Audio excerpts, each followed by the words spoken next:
Joe Baird, Here. Wayne Baird, Johnny Bruce, Here. Mike Douglas, Here. Wayne Gibson, Here. Beverly Hall, Here. Tyler King, Wayne Kidd, Scotty Kidd, Here. Zachary Marlowe, Here. Sue Nance, Here. Rusty Orrick, Here. Derek Sharp, Here. Scott Stanfield. Here.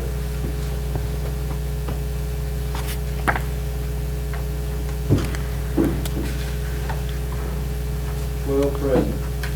I'd like to state we have a quorum. Folks, I apologize for us being late. We were upstairs in a special call meeting. You have in front of you budget resolutions for this month. I'll entertain a motion. So move, Mr. Chairman. For what, Mr. Pitts? Resolution that you've got in front of you. 10-1 through 10-2. School board? School board only? Yeah. I need a second. You have a second. Representative Mr. Orr. Richard, you got the floor, sir. The First Amendment to the General Purpose School Fund. Travel needs are different between fiscal years. Realignment being made to provide for increased technology department school site visits, project implementation. Exhibit A, is an increase in technology travel of $5,000. Realignment from system-wide travel, $4,000. Realignment within the technology category of $1,000 for balance commitment. 10-2 is also the General Purpose School Fund. The desire to appropriate unused prior year proceeds and sell surplus activity buses to be used by the Board of Education on behalf of respective school sites. Delco High School, $2,500. Tarrant County High School, $2,721. This is with operational needs. Exhibit B says increase in other charges, $5,221, and the equity being reduced funding source for that, for balance commitment. Any questions? Seeing none. Roll call. Joe Baird, Yes. Johnny Bruce, Yes. Mike Douglas, Yes. Dwayne Gibson, Yes. Beverly Hall, Yes. Tyler King, Yes. Scotty Kidd, Yes. Zachary Marlowe, Yes. Sue Nance, Yes. Rusty Orrick, Yes. Derek Sharp, Yes. Scott Stanfield. Yes. 12 yes. I'd like to state that budget resolutions 10-1 and 10-2 have passed committee. Moving on down, entertain a motion for 10-3 to 10-7. Mr. Chairman, Mr. Orr. can we set 10-3 aside? I want to pick on him a little bit. Yes, we can. Motion 10-4 through 10-7. Have a motion by Orr, 10-4 through 10-7. Do I have a second? So move, Mr. Chairman. Seconded by Mr. Pitts. Richard, 10-4 through 10-7, please. 10-4 is in the county general fund. The state PGA contract relative to the health department operations has been reduced in conjunction with the AP and nurse position, becoming a state position, with remaining funds being realigned to reconcile with the revised PGA contract information. Exhibit B, see a decrease in the revenue of $43,100. Realignment of $21,372, increasing the other salaries and wages. Decreases in social workers of $5,430, decrease in medical personnel of $40,900, slight decrease in clerical of $3,032, associated benefits for Social Security, retirement, medical insurance for next year, being reduced to $1,716, $352, $12,627, $405 for balance commitment. 10-5, also in the county general fund. County was previously awarded funding under the Patrick Lee Little Creek West Partnership Program, originally appropriated in November 2022, with grant term through August 31st, 2023.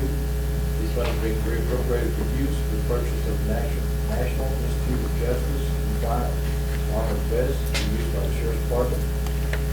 Exhibit E is an increase in law enforcement grants, $13,437.50, and that being appropriated to law enforcement supplies in the same amount. 10-6, also in the county general fund. The State Department of Safety and Homeland Security awarded funds to the county under the enforcement of Tennessee driving under the influence law program, DEI grant, for the October 2021 through September 2022 period, which is now been closed and the remaining appropriations being reduced accordingly.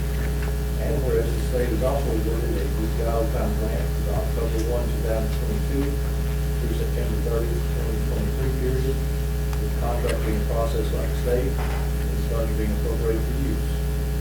On Exhibit F, in the revenue section, Field 622, cost center represents last year's grant that ran through the end of September, being reduced $3,929.51. Cost center 20623 is the current year October through September 23 grant. Revenue being increased $47,000 for that grant. Net increase in revenue is $43,070.49.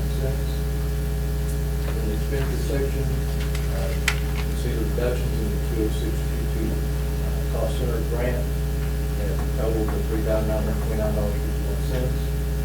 The bottom section of the appropriations addresses the new grant, $21,024.50 in overtime pay, $1,000 in other salaries and wages, Social Security $1,365.52, retirement $1,290.53, Medicare $319.45, $22,000 for other supplies and materials. Overall change in appropriations to $3,070.59. 10-7 is also in the county general fund. Carryover funds for Fire Assurance Department project are being reconciled. The funds of $22,131 being reappropriated relative to the sheriff's office building site development, provided for the parking lot and other site work.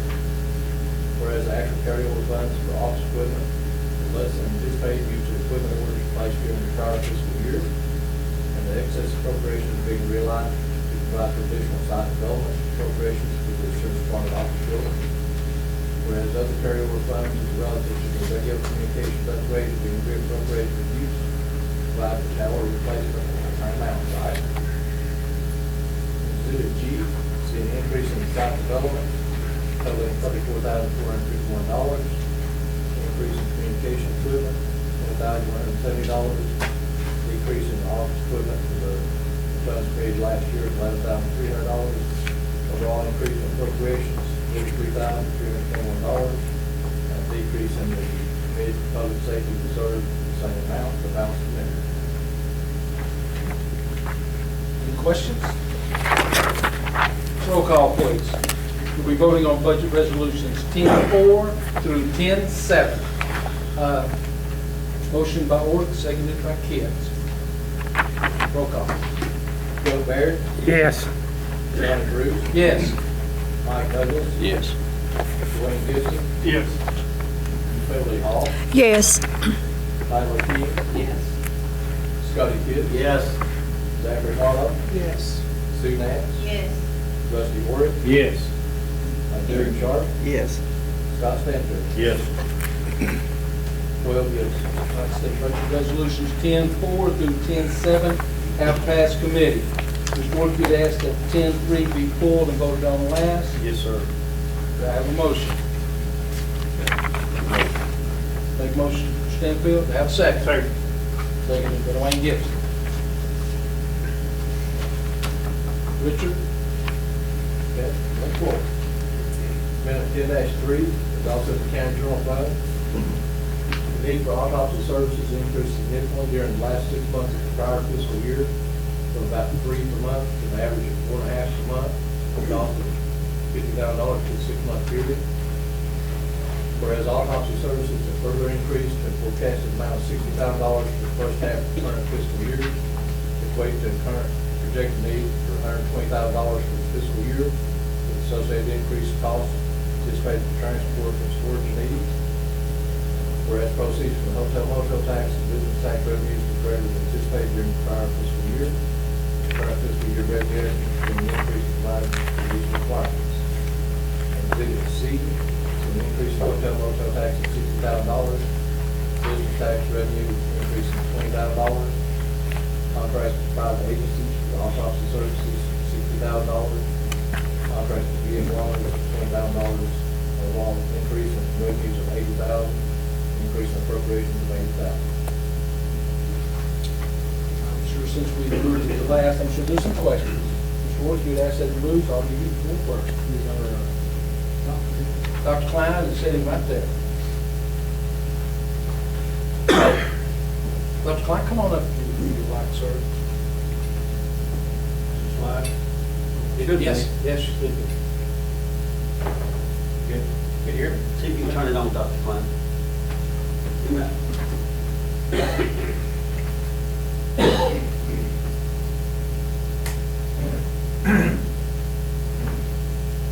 got it there. They're not even plugged up. No, it's. Mine is. There you go. Mine's on. Yeah. Yes. Can you hear me? Yes, so okay? we can hear you. Go I ahead. usually. Okay. Yes, sir, Mr. Orr. What's causing the increase, or, I guess the question is, who requests these autopsies? I guess that's a better question to ask.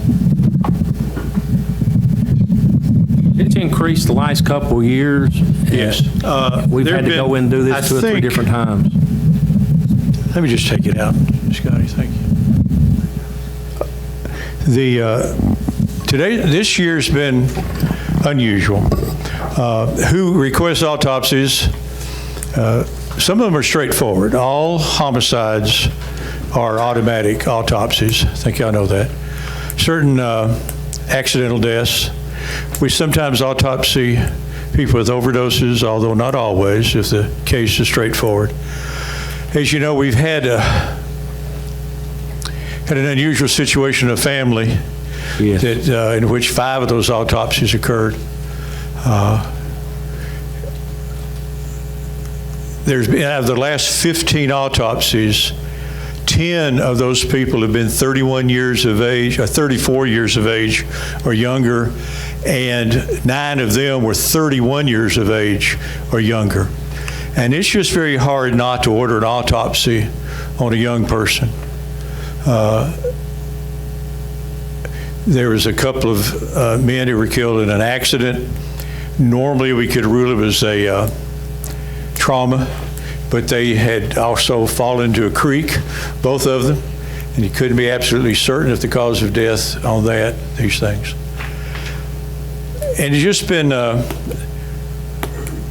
overdoses have been a big part of every county's situation with autopsies. But as far as ordering them, I decide 2 have been ordered this year by the district attorney. He just ordered one himself. And then anytime a law enforcement officer asks for an autopsy, I find it hard to decline them doing one. I've only done that twice that I can recall in as long as I've been the medical examiner. Has the cost went up on the autopsies themselves or the travel? I don't know. I'm not part of that. That's strictly between the county and the transport people.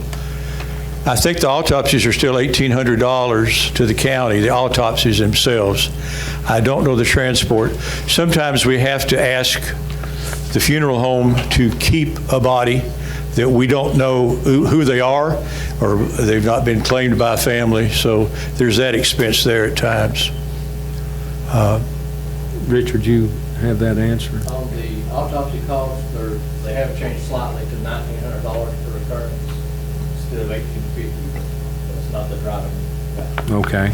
Which the number? I want to assure y'all that I make every effort to rule on a death, I want to briefly tell you, medical examiner cases are homicides, suicides, accidental deaths, any unusual death, somebody who's from out of town, and anybody that doesn't have a doctor, they all become medical examiner cases. That doesn't mean I order an autopsy on all those people. I deal with well over 100, 150 deaths a year, plus the cremations that get called about. So I attempt to limit the autopsies, but eventually you just can't not order an autopsy. So we're still having a lot of overdose deaths. Yes, I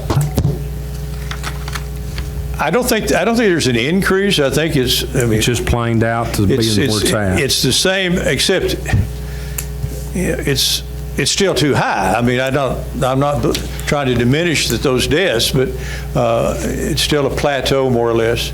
What's happened is, I think you all know, is the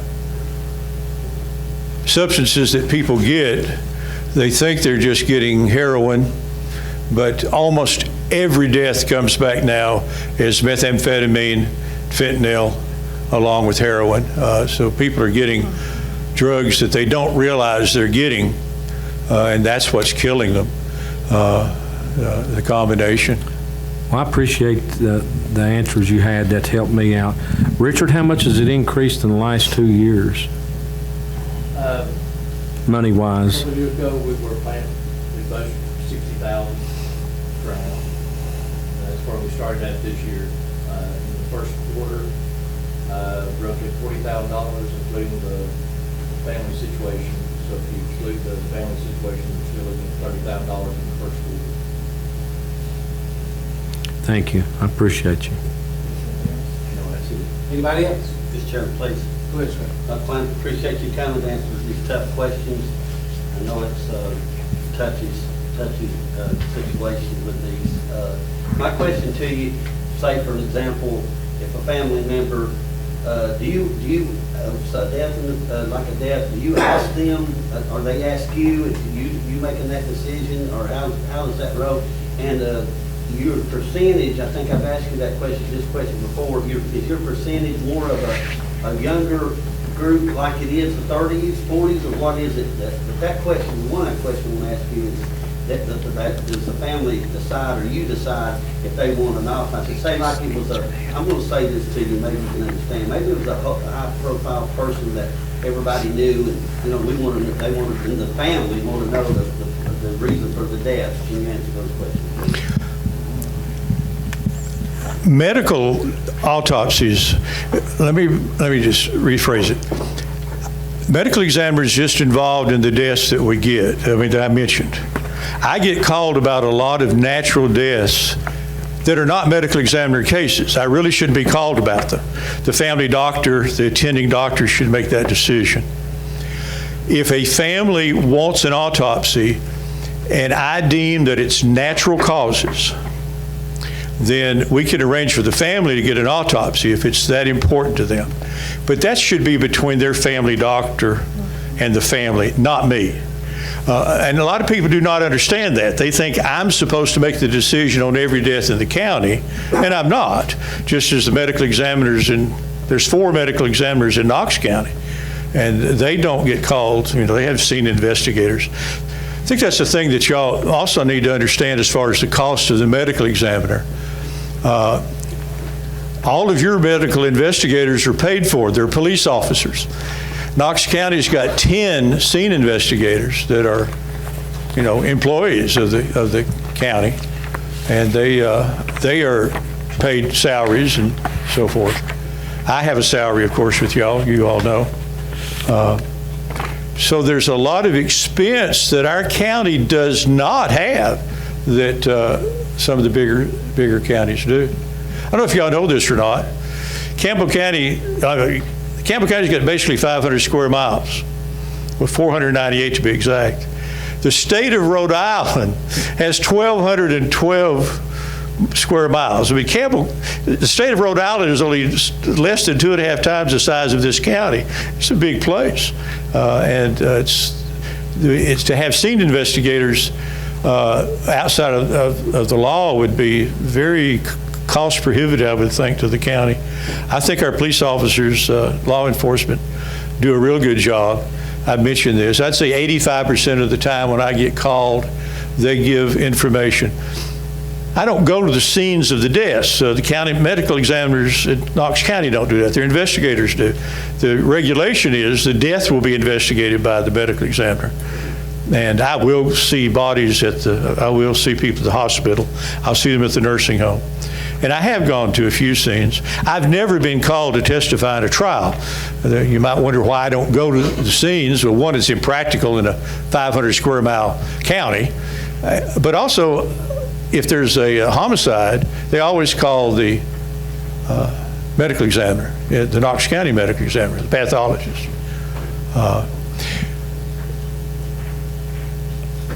Hospice cases are not assessed by the medical examiner. That's a separate entity.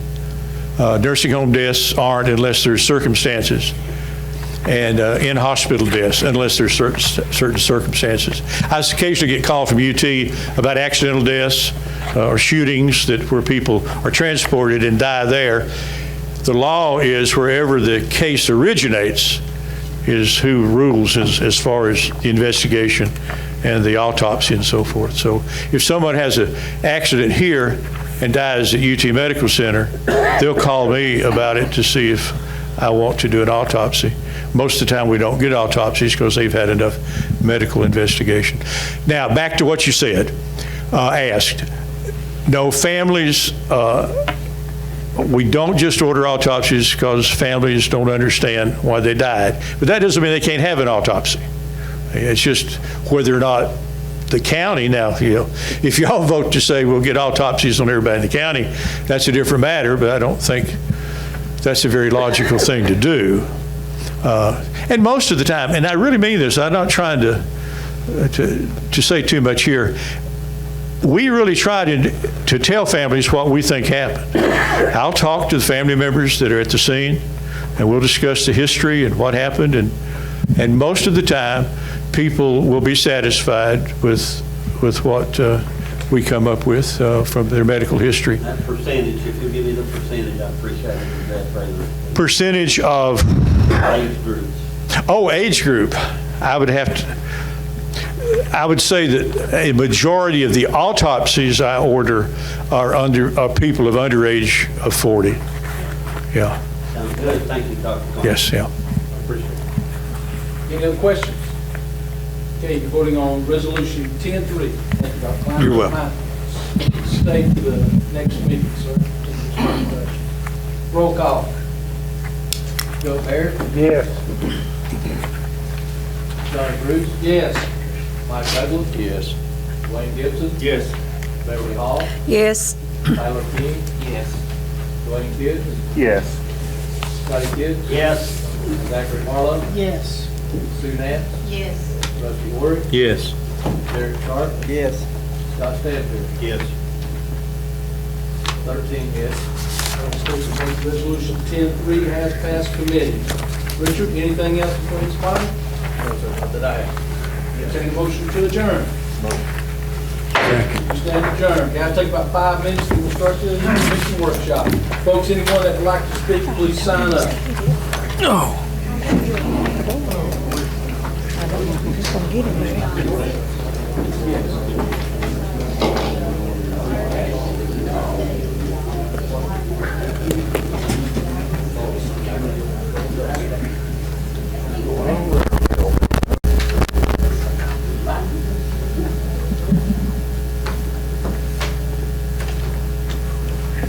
Okay, I'd like to call this county commission workshop to order.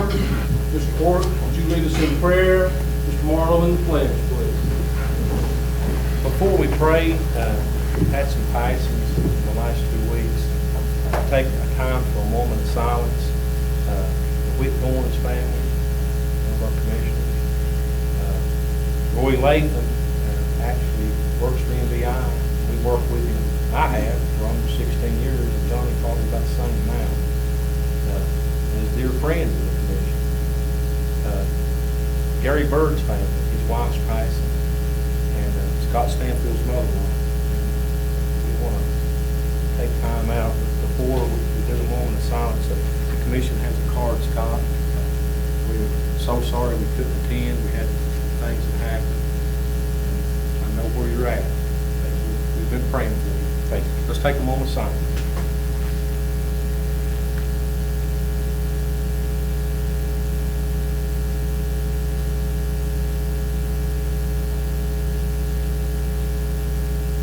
Let's pray. Dearly Father, thank you for this great day and the blessings in our life, and watching over us another day. Bless each and every one that's here this evening, their families. Bless our county, dear Jesus, Heavenly Father. Our first responders and our soldiers this evening, Heavenly Father. Bless our country, dear Jesus, that it may stand stronger in each and every day passing. Thank you for all that you do in our life. Walk with us, talk with us, dear Jesus, and show us the way that you have us travel.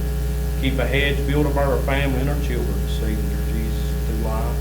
Thank you for all that you do, Lord, but most of all, for the plan of salvation. Amen. Amen. pledge allegiance to the flag of the United States of America and to the republic for which it stands, one nation, under God, indivisible, with liberty and justice for all. May be seated. Roll call, please. David Atkins, Charles Baird, Here. Dwayne Baird, Johnny Bruce, Here. Michael Douglas, Here. Dwayne Gibson, Here. Beverly Hall, here, Tyler King, Dwayne Kitts, Here. Scotty Kitts, Here. Zachary Marlowe, Sue Nance, Rusty Orrick, Here. Derek Sharp, Scott Stansfield. Here. 13 present, 2 absent. I'd like to state that we do have a committee. Minority, quorum, there we go, I'll get it out in a minute. Guys, before we get started, I'd just like to read some things to you. I think you have a piece of paper that says new agenda items. These are rules and regulations that the previous commission went by, and I would like to go over those with you to see if you're okay with them, and we'll vote on Monday night. Number one is commission workshop time limited to 1.5 hours. Extension of the workshop may extend by 30 minutes and require a motion to be voted on by a simple majority of the county commissioners present. Prior to an issue coming to the commission, it needs to go through the appropriate committee. During public comments, if an item requires further discussion or investigation, it may be sent to a committee at the recommendation of the chairman. Therefore, when we take our public comments, if someone, we've got the 3 minutes or the 5 minutes is up, and they still have more to talk, at that point, we'll move them to a committee and give them all the time that they need to discuss the issue. Public comments will be moved to the end of the meeting to ensure that the public has an opportunity to comment on any items placed on the agenda. Public comments must be made in accordance with Rule 13 of the rules regulating the operation procedures of the Campbell County Board of Commissioners, which states all individuals wishing to address a county legislative body must identify the item to be addressed. Each individual addressing the county legislative body shall be given 5 minutes to speak and must stay on topic in relation to the item identified to be discussed. Each individual addressing the county legislative body should address the county legislative body in a civil and respectful manner. We appreciate you being here and everything, but we want to make sure that it's kept civil and no name calling. I'll just say that. Okay, the chair has the responsibility to ensure that a person addressing the county legislative body on an item stay on topic and in order. An individual who gets off topic or out of order may be called out of order by the chair. An individual are given 5 minutes to speak and strongly encouraged that an individual keep their comments to under 3 minutes. That enables the commission 2 minutes to ask questions. So if you are expecting some feedback from the commission, please give us an opportunity to do so. Moving on down. Commissioners, no member shall speak more than once or more than 3 minutes on the same motion unless granted more time by the chairman without objection. And I'm saying that just because someone is asking for more time and stuff, and I deny that they can poll this body and ask for more time. Yes, sir. So it states it, okay? So the maker of the motion has the right to speak twice by making closing comments not to exceed 3 minutes prior to taking the vote on the motion. However, by 2/3 majority, the commission extend the length of time and the number of times a member may speak on a given motion. Responding to a question regarding the motion does not count as a commissioner's time for speaking on the motion. So, guys, before we had done just a simple majority, this time it takes 2/3. That's the rules. Okay? Motion. Commissioners, in my opinion, more information is needed on making motions. Please give all of your colleagues an opportunity to make a second on a motion. Furthermore, please be advised that pursuant to the commission rules, county commissioners can only get the floor one time per motion and may have no longer than 3 minutes to debate and ask questions on the resolution. What I'm asking you to do is if you have questions that you want to ask the maker of the motion, please have those questions ready. Therefore, they can answer them for you. Don't wait, after 4 or 5 people smoke and say, oh, I need to ask another question. No, have your questions ready to go. Also, if you have a difference of an opinion with a commissioner, please do not make personal attacks. If you don't like what they said or done, then hey, at the end of the meeting, go speak with them. But do not make personal attacks on a commissioner. Okay, now those are the ones that we will be voting on Monday night. So if anyone has a question, I'll take questions right now. Mr. Chairman, Mr. Orr. under the public comment section, isn't one of our rules, since I've been down here, that anybody speaks to the commission must state their name, their address, and actually, when they sign in, they've got to get a phone number so we can get back in contact with We them? do. We have. Okay. So that's in these rules? Yes, sir. Okay. Any other? I've got a question. Yes. I will have to say, amen on the name calling personal attacks. Nothing personal to anybody at all. But, that being said, if Ms. Jones or whoever is speaking to the commission and they have another colleague that they didn't continue the 3 minutes, are they able to step in and do another 3 minutes? How's that work, Mr. Chairman? No, if they've not signed the books, they're given 5 minutes. Okay, to 5 speak. minutes. All right. And we prefer that they keep it at 3, that way they won't any questions answered. If not, say for example, Scotty, someone here that goes past the 5 minutes, then at that point, we will move So to the best, Mr. Chairman, if they just put somebody else's name like if they want to speak a little bit about it too, right? Maybe. If that person wishes to speak about it, they will be able to speak. And that being said, to say if another commissioner is talking about something, and that commissioner mentions that commissioner name, the other commissioner that are speaking of elaborate, is that correct? Yes, I understand what you're saying. Yes, if the question is directed to you, Mr. Kids, I will give you ample time to respond. It have to be. But it has to be mention directed. somebody's name. Yes. Commissioner's name. Yes. Correct. Thank you, Mr. Chairman. Okay. Anything else? You want to speak again? Yeah, let's get these things. Under the taken care of. 2/3 majority to speak again, is that fall under Robert's Rules of Order, or is that a simple majority? We have done the simple majority, Rusty. I mean, but if you just, I thought a 2/3, that way, hey, If you can't get 8 votes to speak again, you don't need to be speaking anyway. that is correct. So Okay. a simple majority ought to give you the floor as a commissioner to speak again. Okay. Is everyone fine with moving that 2/3 to simple majority? Okay, change that. It's a simple. And it follows under Robert's Rules of Order too, doesn't it? Simple majority? Yes. Okay. Okay. Any other questions? And Rule 13, can we abolish it completely? You'll have to talk to Mr. Marlowe about that. I've been telling him. Okay. Okay, all right, guys, let's build our agenda, okay? Now, You have somebody to carry that to you, Mr. Chairman, I would. I'm okay myself. All right. Yeah, same. I appreciate it. We have an emergency coming up. Mr. Luke, I think you have something you'd like to address this body. Ready for me? Yes, sir. And Scott, you'll have a meeting on Monday, correct? You got the microphone working. Yeah. Work that forward. Thank you, Mr. Chairman, Commissioners. I'm here tonight to give you some good news.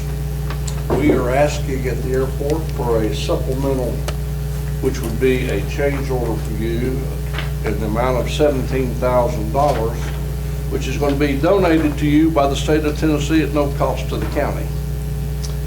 We have a project that's ongoing, and that project is infringing upon a parking lot at the airport, and this will allow us to extend the parking lot to alleviate that problem.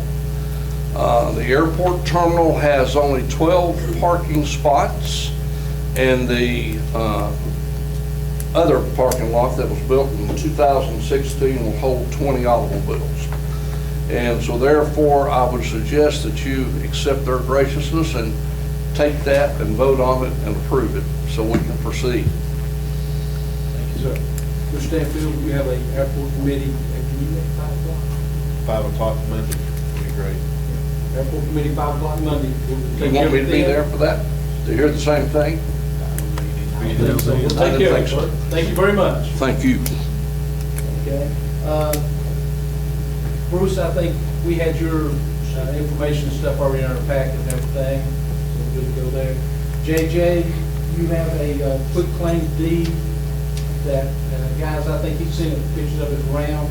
It's dealing with a tower, isn't it, on the exit? Yes, sir. Thank you, Mr. Chairman, members of the committee. Get the fellow's name here. Mark Dietzer and his partner, through his realtor, Tim Burnett, has graciously donated to the county 2.425 acres on top of Pine Mountain, up next to a Crown Castle cell phone tower that's already in place. That's been donated to the county to be used by the sheriff's office to upgrade the communications we have in that area. The 5 and 6 zones over there is terrible with communications. We did cover the cost of a survey for this. I think there's a survey going around and a picture of that. I have a big survey if anybody wants to read it or take a look at it.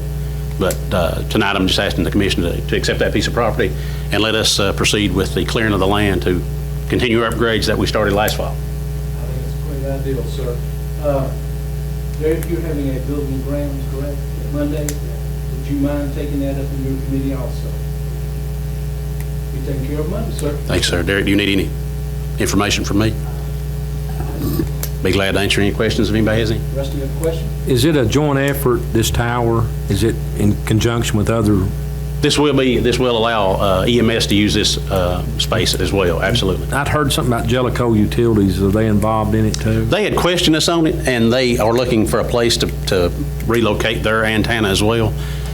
Nothing has been set in stone, but they have made verbal obligations to cover the power for this if we were allowed to allow them to use our tower to put their antenna on. And I appreciate, JJ, you've been working on this for the last couple of months. We actually had a discussion a few months back. This actually started last year. Well, I had a meeting with you about 6 months ago, I guess. So we started out with Katie Pace Quillenbaum. She's the CEO of the Southern Community Land Trust or something that had this property, all the Rarity property. And Mark Dietzer and his partner has been in the process of purchasing it now for about 12 months. And they have donated it to us. Thank you, JJ. Scott, you had a question? JJ, what all, who all this going to help around the area? The way the deed was wrote up, it allows the sheriff, the current sheriff, any 20 years from now, allows the current sheriff, if he sees fit, to let Jellicoe Rescue Squad build a tower on this piece of property. As long as it don't impede with the county services, he can sign off on that. Really will be helpful with it. Countywide, yes. JJ, thank you. We'll take care of money for you, sir. Thank you, sir. Appreciate y'all. Have a good day. Okay. Really? Moving on down. Approval of the previous minute meeting. You should have that in your packet. No Republic application approval. Committee reports and minutes. Those. Approval of budget amendments and other funding resolutions. Those all passed committee. Approval for payment of the monthly travel credit card. You're all at balance. Let's see that. Very good. Mayor, you want to? I am not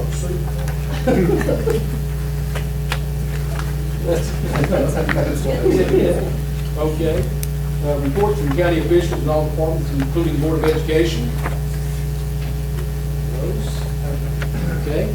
Reports from organizations receiving funding from the county.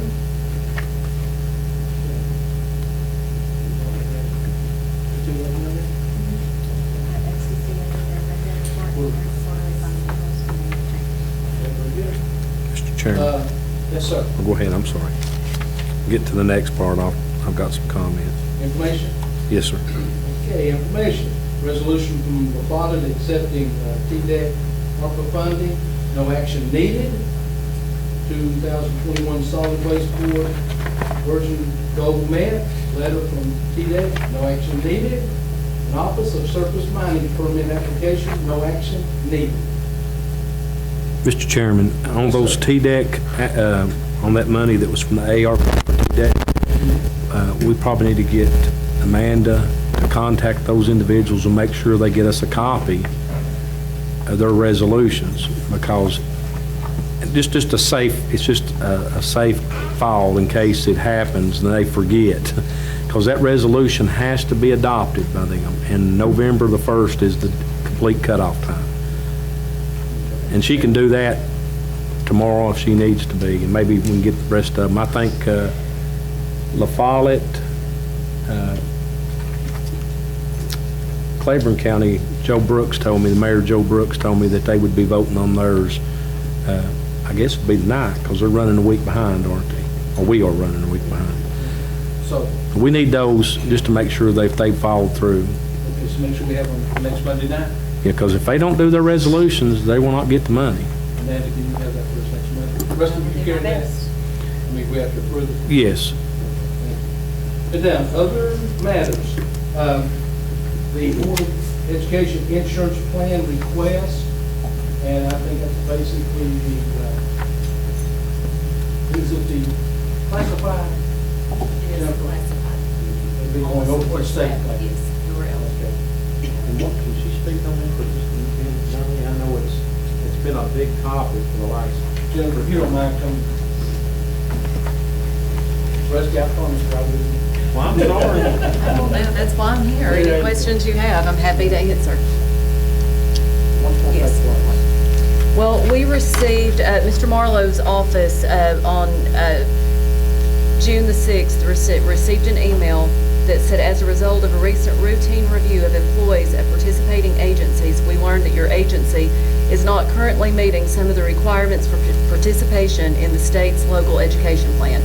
Basically, you cannot have two separate policies. Your employees have to be under either one plan, the same plan, and even though they both have Blue Cross Blue Shield, they're not equitable because the support staff, the classified personnel, are paying a higher premium than what employees pay under the state plan. So we have no choice but to come into compliance with the local education plan, which is the state's plan, that states that in order to meet compliance requirements for continuing on the LEA plan in 2023, your agency must offer the LEA plan to all employees eligible under the LEA plan document and include those employees in annual enrollment this fall, beginning to begin coverage January 1st, 2023. So you're going to be leaving our plan? Yes. Going to the state plan? Yes. Premiums are close to the same, I guess? Not even, no. For a family plan, the premiums are 29.7% higher, and a individual plan is 22% higher. To go to the state plan? No, on the county plan, it's less. The county plan is higher than the state? Yes, significantly Can the higher. county move to the state plan, the county employees? I think so. Sure. Go ahead, I'm sorry. Hey, Scotty, just a second. Zach, and then Scott. So I've got 2 or 3 questions. So what's the Okay. annual savings report?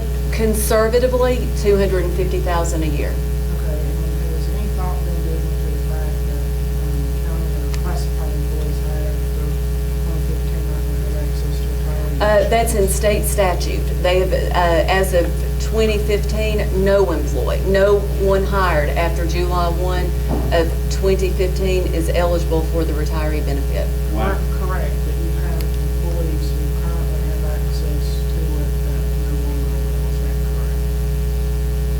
Who have No, no access to- one. Who would have access to it? Anyone hired before 2015 Correct. has access to it. Anyone hired after 2015, they haven't worked long enough to be eligible for that benefit But what anyway. I'm saying is classified employees currently in the county plan have access to retiree insurance. Yes, Okay, that will still stay as long as they were hired yes, after or before 2015? yes. and employees hired after 2015 who would currently have access to it, and the county plan will not have access to it. Yes, correct. Okay. And then, I don't understand why, if the state's requiring it, why is approval of the county commission required? I don't, It's state statute, why would we?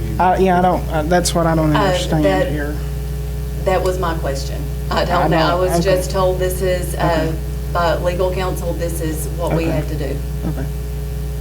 And we had a special called meeting for that, to answer that question.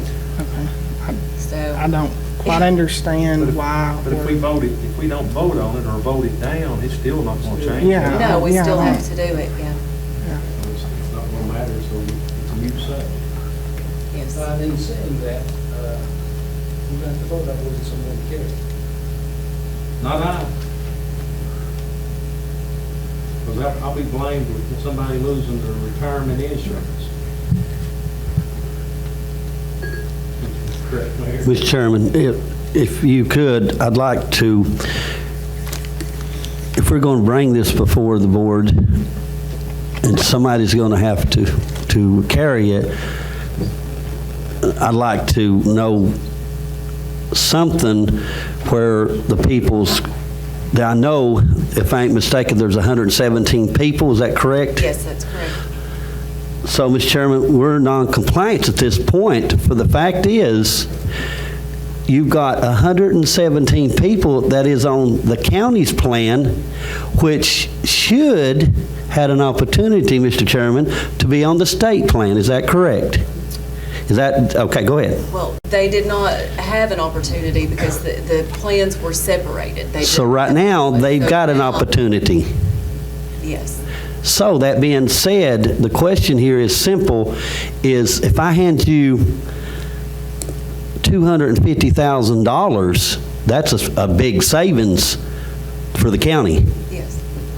So guys, it sounds like to me, if we don't choose to do, and listen, I love all my insurance people, love them all, but this is a situation here where you have got to take in consideration of of Scotty as a janitor at one time, as you know, I was making such and such money, and I was paying more insurance than I was taking home. So that's the thing we got to look at. In saying that, are you going to carry it? Well, what I need to know is, Joe, Drop the microphone, it's over. Let's go. Go ahead, Scotty. Joe, I'm going to have to ask you, what is it what kind of motion is it going to be, and what do we need to, how do we need to act on this, Joe? I appreciate your input, really, because this is a big issue, and I've had phone calls over this one. And as I've been sitting here listening to the discussion, and realizing that they've had a special call meeting, I think it would be appropriate for Ms. Fields to ask their legal counsel to provide a letter or memorandum that would explain why this is necessary and why it needs to come before the commission, so that you can understand why you're being asked to do this. I can't answer that question because it's not something that we've been involved in. There may be some procedural reason why you're supposed to approve this. And I think that's something that he could explain. He's probably already explained it to the board, but I can't explain it to you. So, Mitch, Can you provide that information? We will have a resolution tomorrow night. He will bring that to the board meeting tomorrow night, but it was not prepared in time because it had to go through third-party review at the State Department, and he had to change some of the language in it. Mr. Yes, sir. well, all I know is I'm going to just tell everybody here, I want whatever's fair for the people that's working, to take home pay. It's hard enough this day and time when you're paying insurance, Ms. Fields, and you're not really taking out the money into insurance subsides more than the take home pay most of the time. And that's a fair statement. Zach? Okay, I have a question and a comment. So, will the resolution that we're sent over, will this request the reimbursement that I think you all are probably entitled to that's in our retiree insurance fund? what the reimbursement. Well, I think there's money still in the retiree insurance fund that I think somehow you all, for classified employees, that will then revert back to you all. Okay, I don't know Okay. about that. Okay, I'm not 100% certain about either. And then I also just want to make something clear in case you all start getting calls about it. With the state insurance plan, they have a local government plan, they have a state higher education plan, and they have a local education plan. The local education plan rates are lower. The rates for local governments are comparable to what we're paying, and I think the plan with the local government plan with the state may actually have a higher deductible. So just to be clear, in case you all start getting calls from county employees wanting to be on the state plan, county employees likely would not receive a lower rate under the state plan. Jennifer? Yes. Once you guys get your resolution, you pass it, give that to us as quick as possible. We've discussed it here tonight, so therefore, Monday night, we need to suspend the rules to take action. Okay. Mr. Chairman. Yes, sir. And she's going to request a memorandum or letter from the council. I think it would be appropriate under these circumstances if we would just include a brief statement in the letter as to what would happen if they don't pass it. What would be the implications of that? I have no idea. I assume there's some reason why they're asking for it, but I don't know what that is. Well, so one of the things that came up in discussion is they could withhold their BEP funding. Not being in compliance, they could withhold the insurance portion of the BEP. Mr. Chairman? Thank you. One more question? Jennifer, I'm sorry to ask you this question, but I want to elaborate on Mr. Marlowe, and then I'll direct it, you can hear this. So really, right down to it, if the state, he just said, Mr. Marlowe did, that it's a possibility that the state plans are maybe a little higher for what the county, it's not going to be, okay, you need to, I couldn't hear you. Yeah, okay, can't hear it. That's Okay. a discussion for a later time, okay? Yeah, so the question back to you is then, you really see it, because you've gotten pretty deep into this, do you see that it will come back on the county that you're not going to be able to get your VT, you've seen it that? No, that was just a discussion that was brought up last week in our special called, week before last, in our special called board meeting. We had a Zoom with the State Department, someone at the Director of Benefits Administration, and someone over the insurance portion of that, who answered questions, and they said that was a repercussion that could occur. They could not speak on behalf of the insurance board or what may happen, but when you're out of compliance, funding can be withheld. Okay. Thank you, Mr. Chairman. Jennifer, thank you. Thank you. Moving on down, supplemental agreement for drainage improvements at airport. Scott, do you wish to carry that? I do. Okay.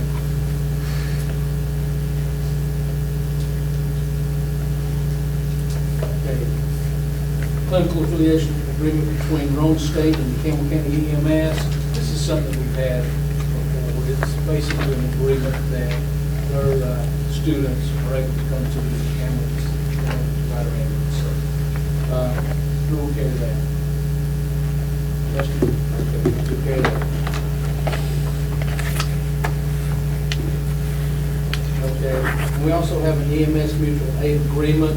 That is with the, East Tennessee, each county has one.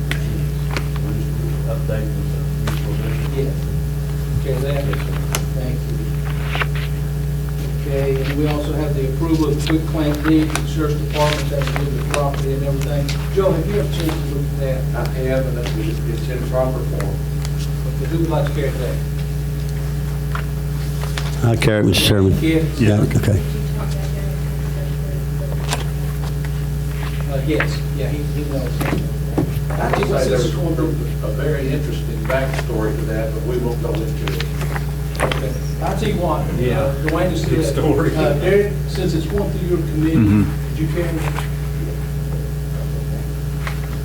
Okay, moving on down, the Shady Cove, reference to Mr. Coker.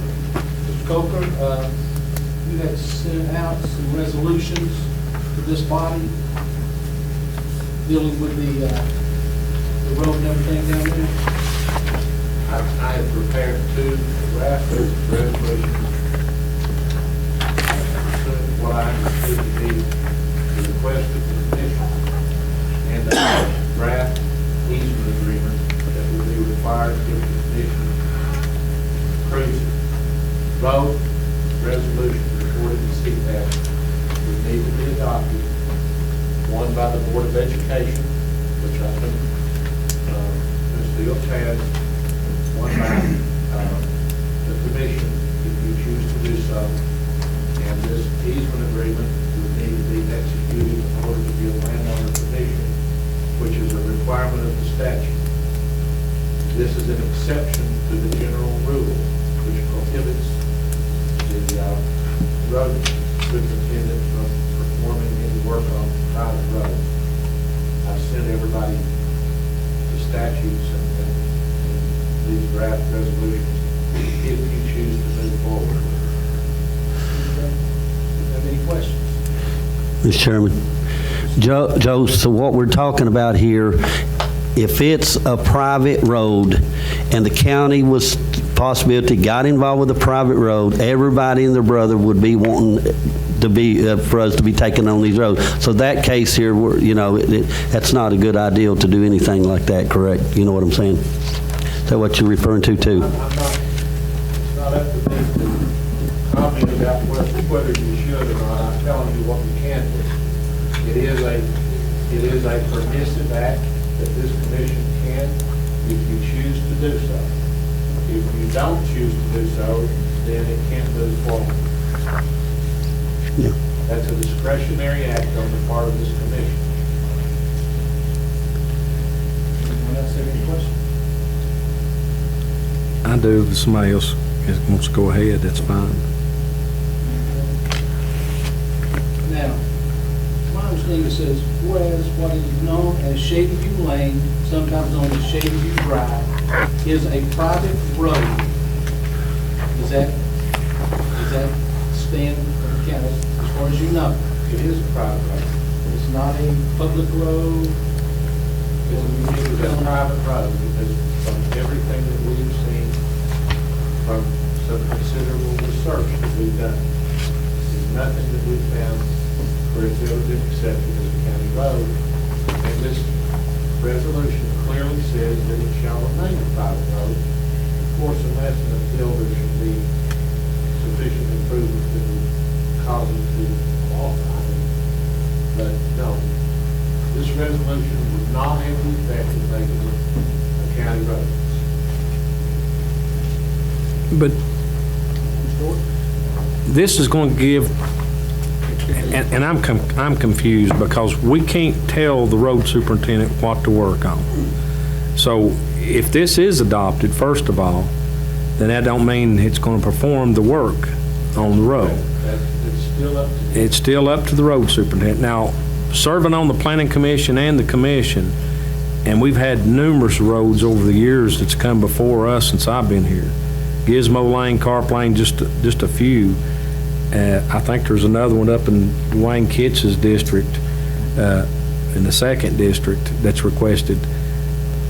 But by doing this, we open up Pandora's box to all these others in the past. They don't meet the specifications to be a county road.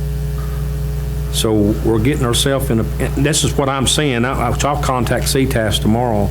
But who requested this resolution to be drafted, Joe? I drafted it as a result of the discussions that this commission had. Okay. You know, that indicated that you wanted to at least consider it. And there was money last month that was actually put in from the school department to do a turnaround at the top of the hill. And that's kind of, can't be done until this resolution's passed. But we'll still be spending tax dollars on a private road. I'm sorry, Joe. This commission has already voted for a budget amendment to do just that. as did the Board of Education. You voted for that last month, which was in effect an expression of intent to move forward with it. Now, that doesn't mean you have to move forward with it.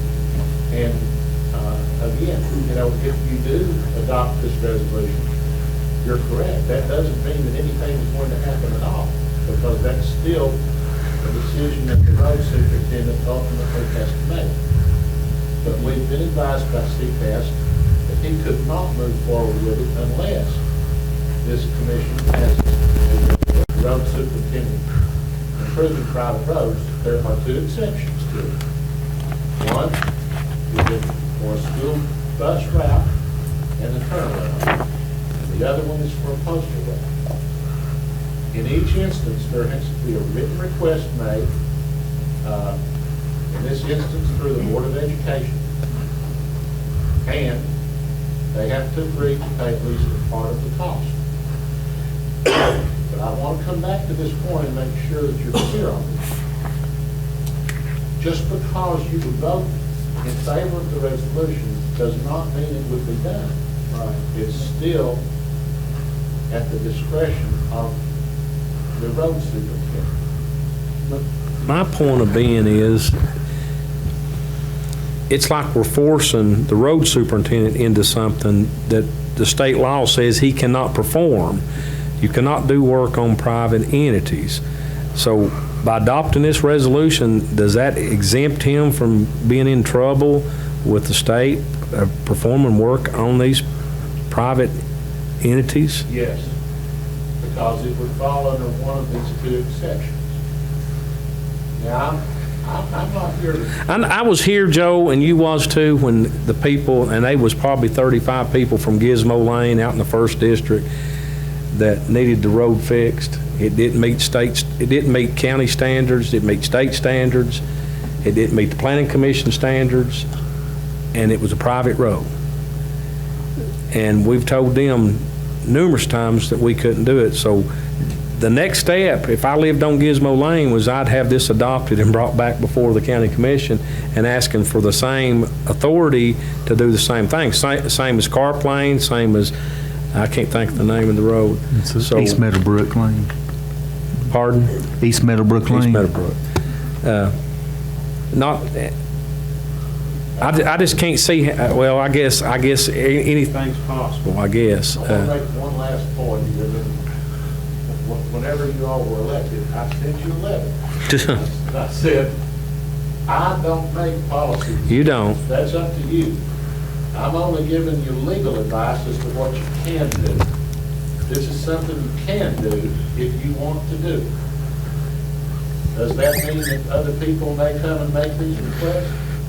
Probably so. But that's not something that I advise you about. But everything that's... You can do it if you want. And I'm not putting no burden on the road superintendent. He has that. Because I know under the planning commission, he has to be the one that signs off that it meets the specifications before the planning commission will even move forward with any, and they don't have no authority about dedicating the road. They just look at what's brought to them, the plats and laid out, and then signed off by the road superintendent. So, I don't know, maybe somebody else can talk a little bit more about it. Mr. Chairman, can I ask another question? Mike, it's, the only thing I got to add to is just what Mr. Gord just mentioned. We said last week that there was actually one seminar that went on and they discussed some items that we're talking about with Mr. Gibson was in it. And one thing they pointed out to the defense of the road superintendent, I put him in the predicament of that issue, situation. If he puts up any signs or any tile work or anything like that, he is held liable at that point if anything was to happen. And they specify that. That's correct. So, or again. So the county takes on liability once this is done. Exactly. That's all I'm saying. Anyone Anyone else before, Scott? Scott, you have- Okay, so my point was being, I want to make myself very clear on this, Joe, is it basically boils down to the county don't have any say-so, or it shouldn't predict any decisions on how the road superintendent or anybody for that matter, the department heads, to how to spend their money and where to spend it at. Those are decisions that are made by the road superintendent. And it's clear in this resolution that it says that it doesn't mean that you're saying to him what, where, when, or how to do it, or he must do it. It's a discretionary thing on his part. Well, that being said, and I'll drop this, because if this is a private road and other people have wanted to do this in the past, I'll just say that it ain't our job to be able to tell the road superintendent what to do, how to spend his money. Any other questions?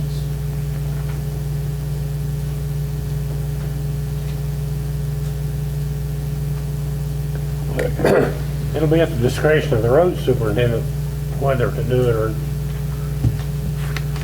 I mean, he's got the final say, right? At the end of the day, no matter what this body chooses, the road superintendent can say yes, or he can say no. Is that correct, Mr. Coker? No, he would not have the discretion to move forward unless this body gives its approval, which you sort of did last month when you passed the budget. That's what we've done. But that's not sufficient. According to CPAS, it would require a resolution, and it requires a written consent from the owner of the property where there would be a turnaround, which is included in the easement agreement, and it would require a written request from the Board of Education, which would be the resolution that they would pass would serve as that written request. The Board of Education passed a similar budget resolution last month. So, but we've been advised that that's not enough. That if you do in fact want to move forward with what appeared to be the intent of those resolutions, of those budget amendments, you would need to pass a resolution.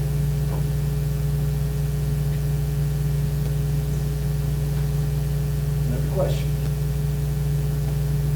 By passing this resolution, as Mr. Wood said, we open Pandora's box for everyone in Campbell County that has a private road that would like to have it gravelled, paved, or whatever, would come in front of this body. Right or wrong?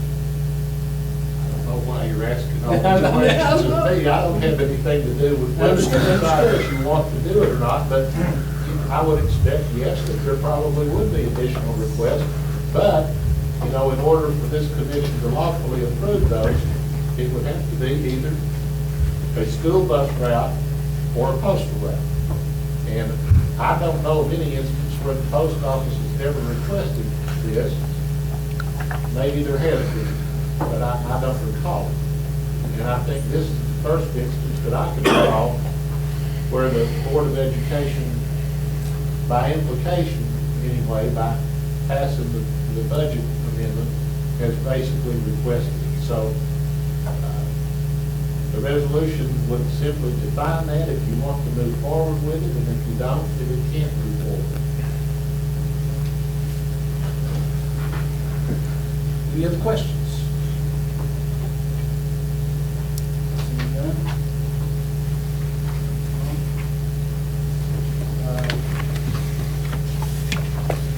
Mayor, you have the floor.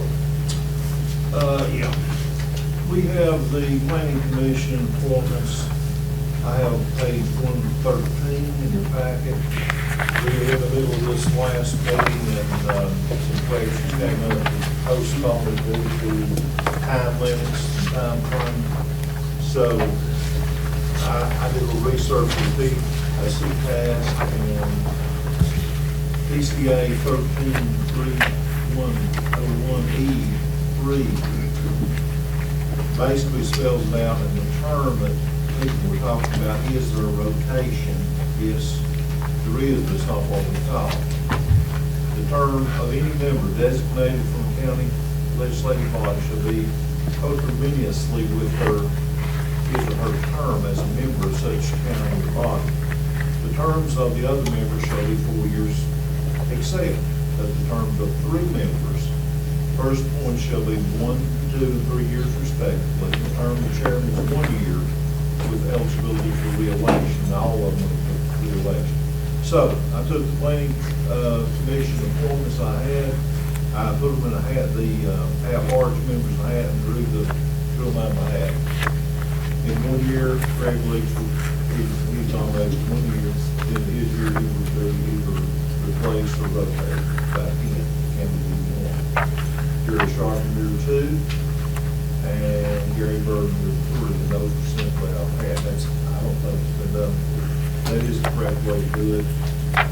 Joe did this too. That's the way it should be done.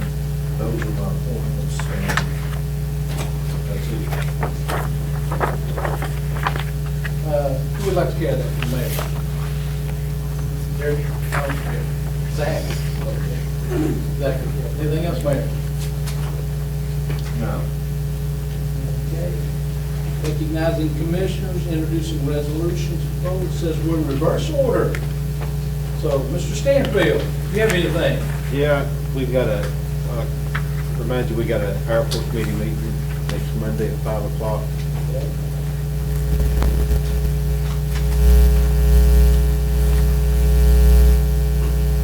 That's all I have on my Okay. own part. Okay. Rick, I think you have a couple.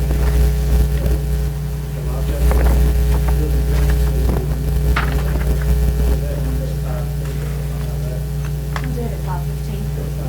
Yeah, they're at 14.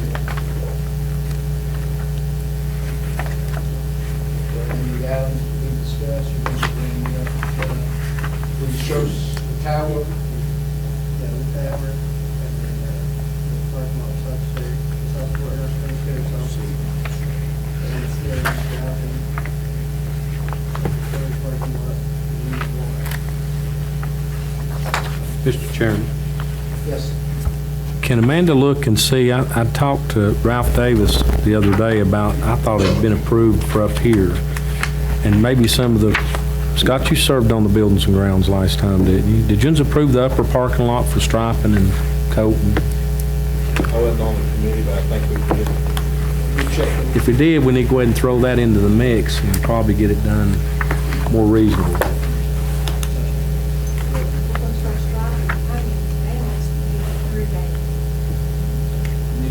Derek, put those on that list, but anything else?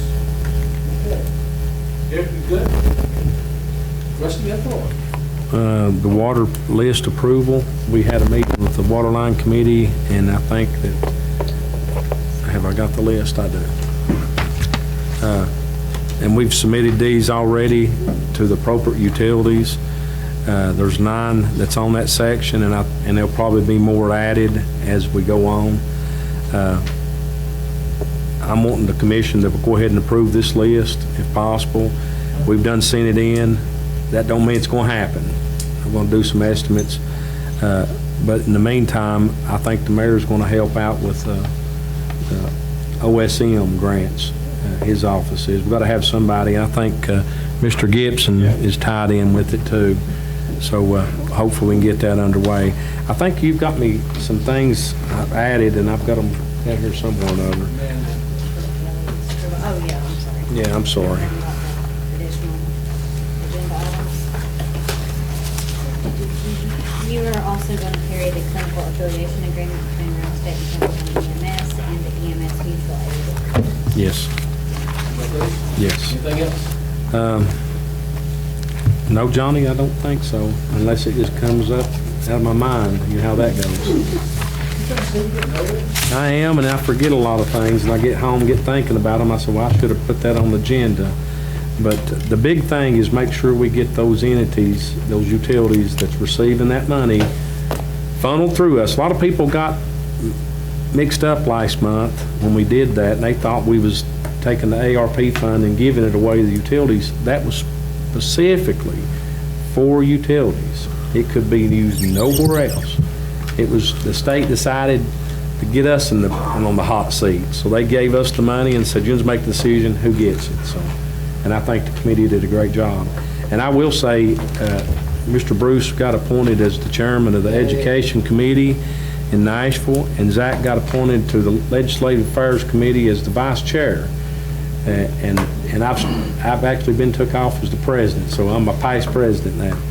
But keep in mind, Whit won one of the awards, one of the new awards, and he was actually voted on about an hour before he passed.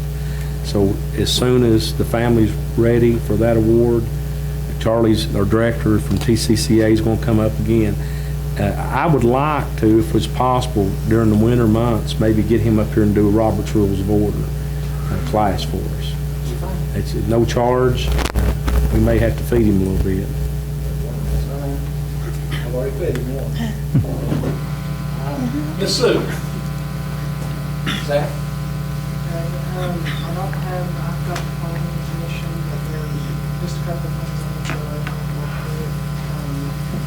I'm gonna call an infrastructure meeting for Tuesday, March, I believe it's set, for 5 p.m. There's several things related to ARPA that I want to go over with you all that night, because there's a lot of stuff out there. We've got, basically, we've got more requests than we've got maybe schools, so, what it. When was that meeting?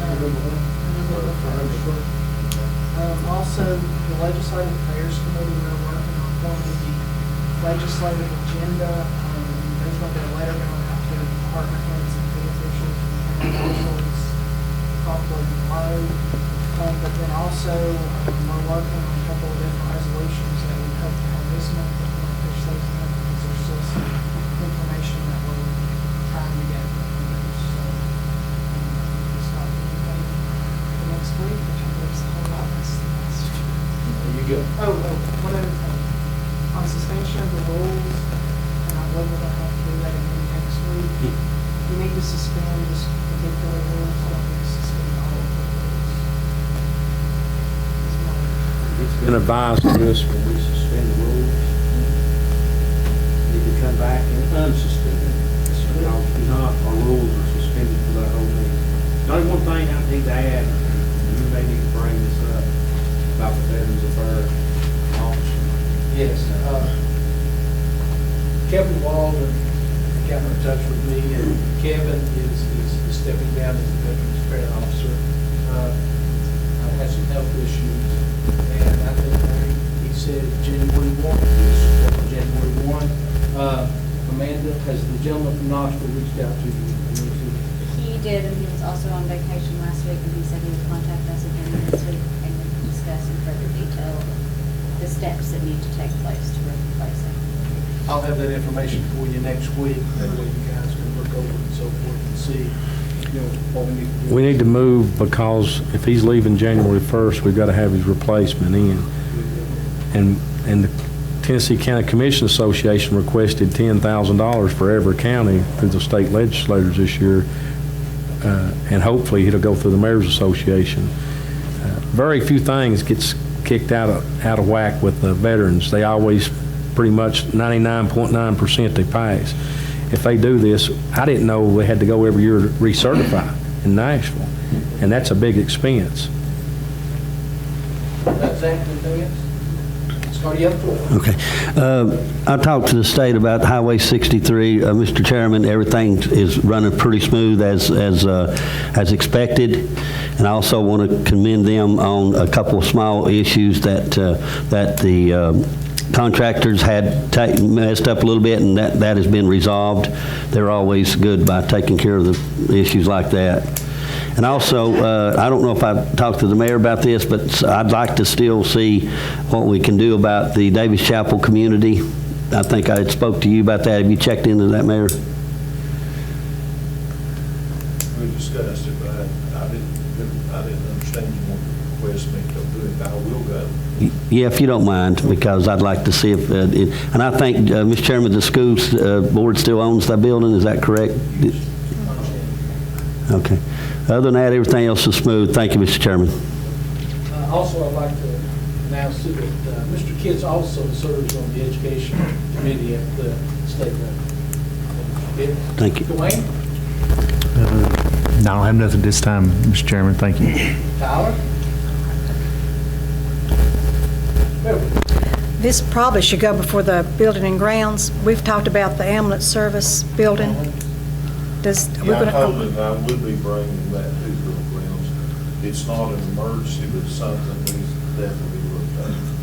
So the first one is District 1, or is the one in the fall? Yeah. Yeah. Yeah, the ceiling's falling in. The whole installation, there's a sheet box. Right. A few years ago, we redone the whole roof.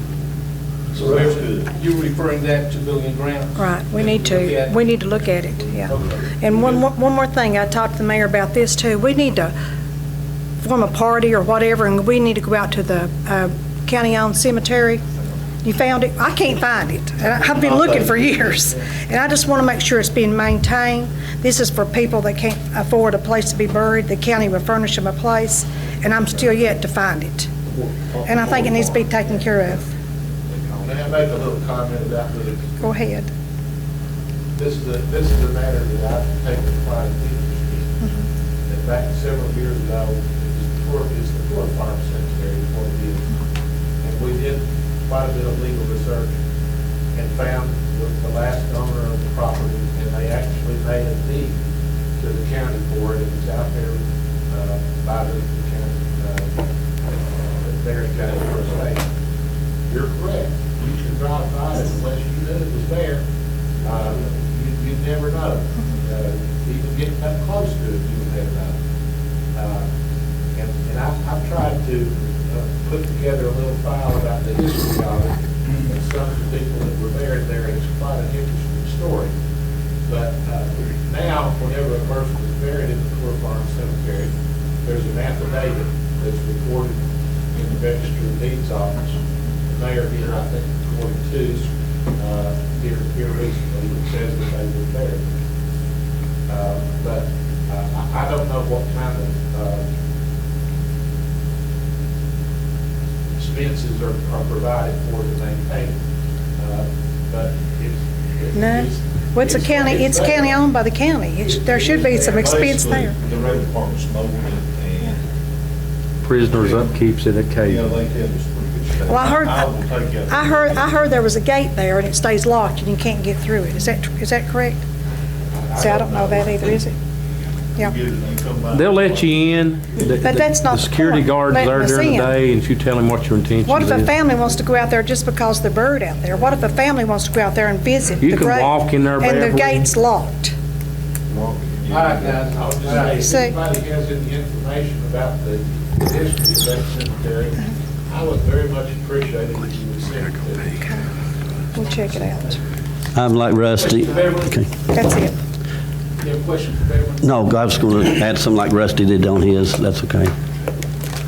There is a monument there at the cemetery that's got the names of people that were buried there a long time ago. See, there's a lot of people buried out there. I know that. Anything else, Beverly? That's it. Dwayne, you got the floor. Dwayne, give us, you got the floor, yes. Anything? No, I don't. Okay. Mike, you got the floor. Just want to commend You don't talk to me, maintenance what you- department, T-Dot. Just want to commend them for cutting a right-of-way that's been asked about for the last several months at the end of Stinking Creek Road on 25W. They finally took care of that, and I appreciate it. Okay, on mine, Scott, you said you carried the meetings and procedures. Yes. Okay, had that for Scott. On mine, can I make a comment on mine? I just want to comment, Glennis Mundy, he's in the house tonight. He's done a lot here in the last year, especially the last 3 months, about any time I've ever asked him to do anything in my district or the county, he's always there to help, and he's definitely got a grip on the trash in Campbell County. I just think that we appreciate him and everything he does for the county. I think everybody in here, except the Commissioner here. Yeah. Thank you. Coach, got anything? I don't have anything. Okay, take care of that. Okay, moving on down. this Janice Brackett? Janice, come on up, please. And Carl? I think all of you, both of you are talking about swinging. Where's this located at?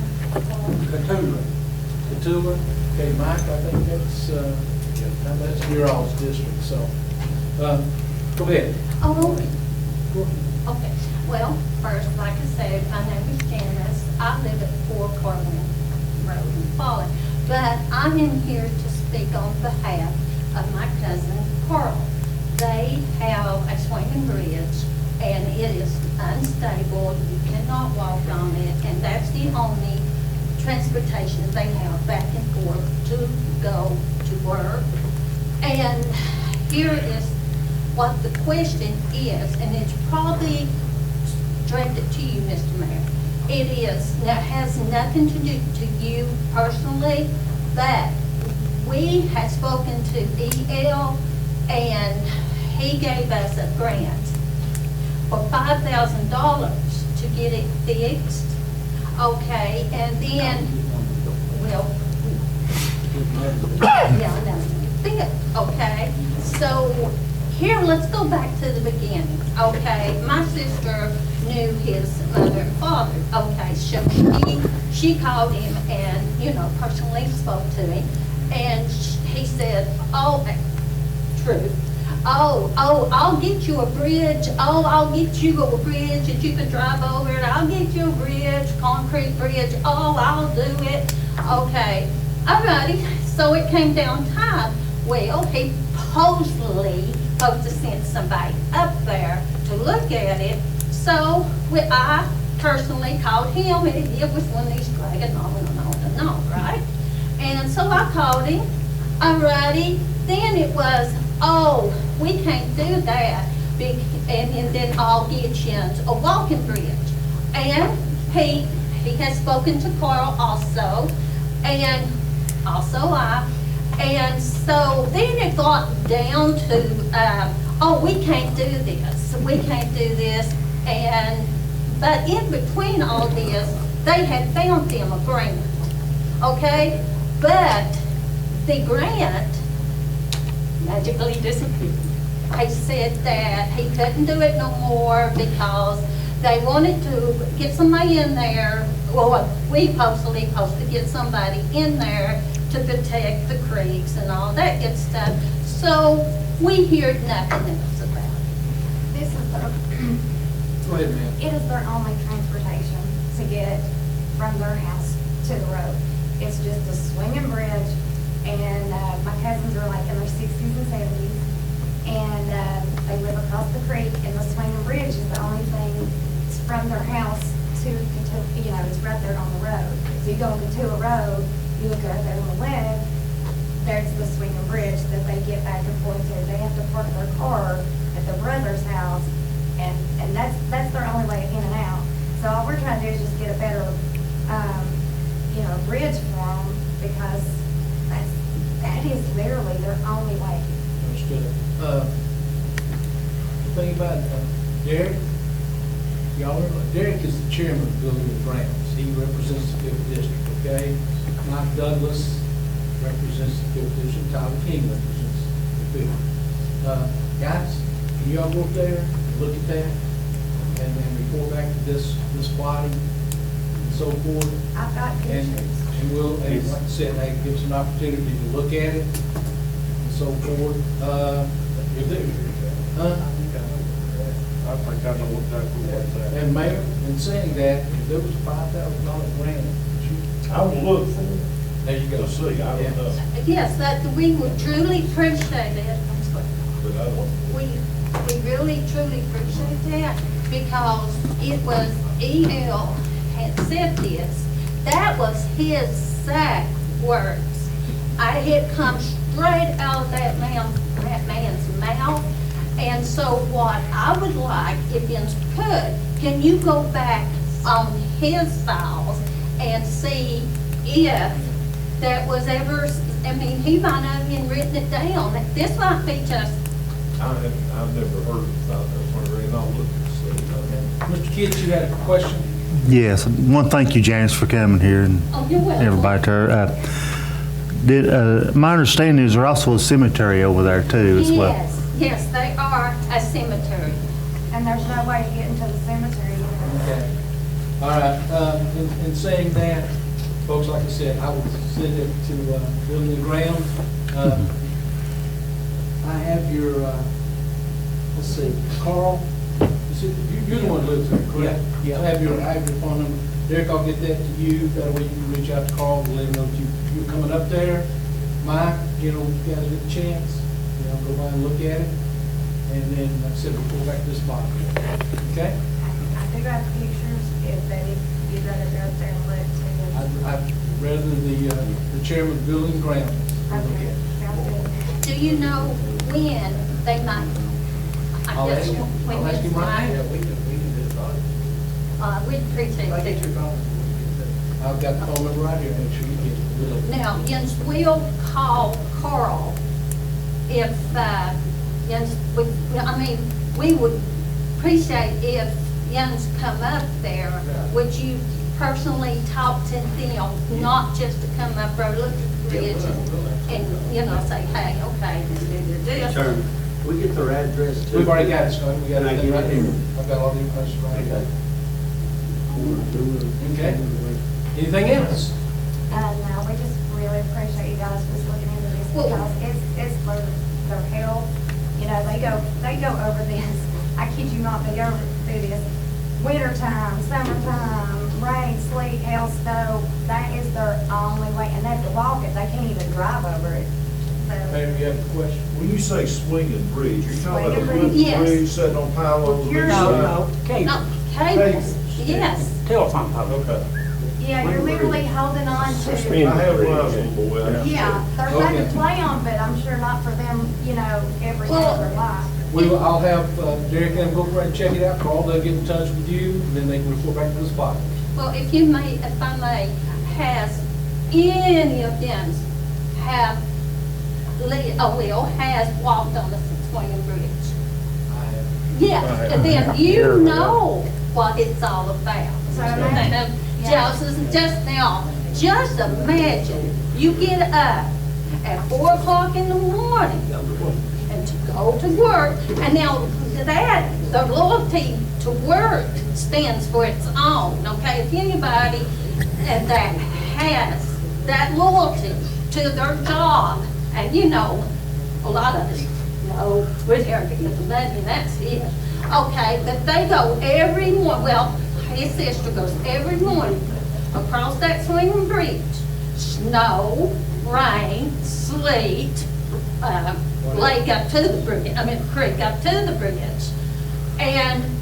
But I say myself, this loyalty to her she goes to work every single day. That right there should stand for something. We just don't want to Time's see anybody up. get hurt. Derek, you have to thank y'all, appreciate you. Guys, Isaac was here and he left. He was wanting to speak with Dr. Klein about the issues, and Dr. Klein, after he talked with us, left. But in saying that, Amanda, see, he's going to submit questions to you, and then we'll submit them to Dr. Klein and get those for him. That's it. Anything else? Entertain a motion to adjourn. So.